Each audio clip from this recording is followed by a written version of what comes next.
નમસ્કાર ખેડૂત મિત્રો, મારું નામ છે અલ્કેશ પટેલ અને મારી યુટ્યુબ ચેનલ છે ખેતીની વાત મારું ગુજરાત. મારી દુકાનનું નામ છે હિન્દુસ્તાન એગ્રો સીડ્સ, કાલાવડ, જિલ્લો જામનગર, પ્રોપર કાલાવડ.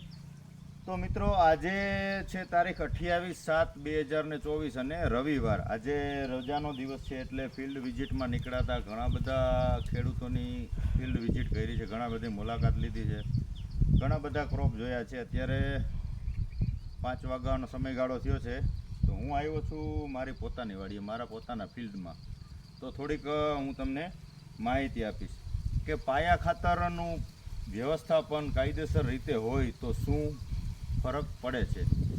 મારે વાવણીમાં જ વાવેતર કરેલું છે, પિયતની વ્યવસ્થા, પાણીની વ્યવસ્થા નથી, એટલે મગફળી વાવણીમાં જ વાવેલી છે. તો વાવણી થઈ છે સમથિંગ 23 તારીખે, એટલે આજે 1 મહિનો ને 4 દિવસ જેવો સમયગાળો થયો છે.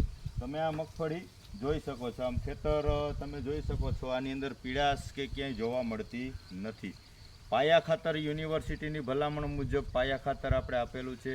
ત્યારબાદ 8 કે 10 દિવસ પહેલાં આપણે સિગ્મા કંપનીનું આવે છે સુપિક સોઇલ, આ વસ્તુ પણ 2.5 વીઘે ધૂળ રેતીમાં મિક્સ કરીને 2.5 વીઘે 1 એકરમાં આપણે મિક્સ કરીને ઉડાડેલું છે. સુપિક સોઇલનો આપણે અગાઉ વિડીયો પણ બનાવેલો છે, ખૂબ સારા રિઝલ્ટ છે.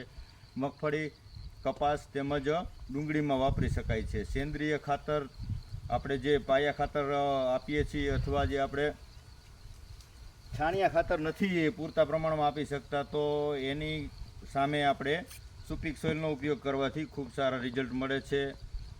એની અંદર ઓર્ગેનિક કાર્બન આવે છે, પ્લસ એની અંદર એન્ડોમાઇકોરાઝા આવે છે અને એનપીકેના બેક્ટેરિયા આવે છે. વસ્તુ બહુ સારી છે, વાપરી શકો છો. ત્યારબાદ તમે જોઈ શકો છો કે યુનિવર્સિટીના રિપોર્ટ મુજબ તમે પાયા ખાતર આપ્યું હોય તો મગફળીમાં પીળાશ જોવા મળતી નથી. અત્યારે આજે હું લગભગ 10 થી 12 ખેડૂતની મુલાકાત લીધી તો મગફળી જાજા ભાગે મને એમાં 8 ખેતર તો પીળા જોવા મળ્યા, કેમ કે વરસાદનું પ્રમાણ ખૂબ છે, માટે મગફળી ખૂબ પીળી થઈ ગઈ છે. તો તમે મારા ખેતરની અંદર જોઈ શકો છો, 1 મહિના અને 4 દિવસની મગફળી થઈ છે. એનો વેજીટેરિયન ગ્રોથ પણ પૂરતા પ્રમાણમાં કાયદેસર છે, તમે જોઈ શકો છો. એનો હાઇટ ગ્રોથ પૂરતા પ્રમાણમાં થઈ ગયો છે. ક્યાંય છોડમાં બગાડ જોવા નથી મળતો. ઈયળની એક દવાનો રાઉન્ડ મારી દીધો છે. આજે મેં ઘણા ખેડૂતોનામાં જોયું છે તો ઈયળના પ્રમાણ પુષ્કળ પ્રમાણમાં ઈયળ આવી ગઈ છે.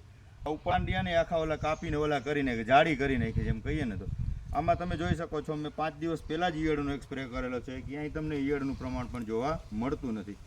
તો મિત્રો, એક જ તમને ભલામણ કરવાની છે કે યોગ્ય સમયે પાયા ખાતરથી લગાડી અને જ્યારે દવાનો છંટકાવ કરવો હોય યોગ્ય સમયગાળે કરશો તો અને તો જ માત્ર રિઝલ્ટ મળશે. તમારે પછી ખડની દવા છાંટો કે કોઈ પણ જંતુનાશક દવા છાંટો તો સમયસર તમે એનો ઉપયોગ કરશો તો સારા રિઝલ્ટ મળશે. નમસ્કાર મિત્રો, જય જવાન જય કિસાન.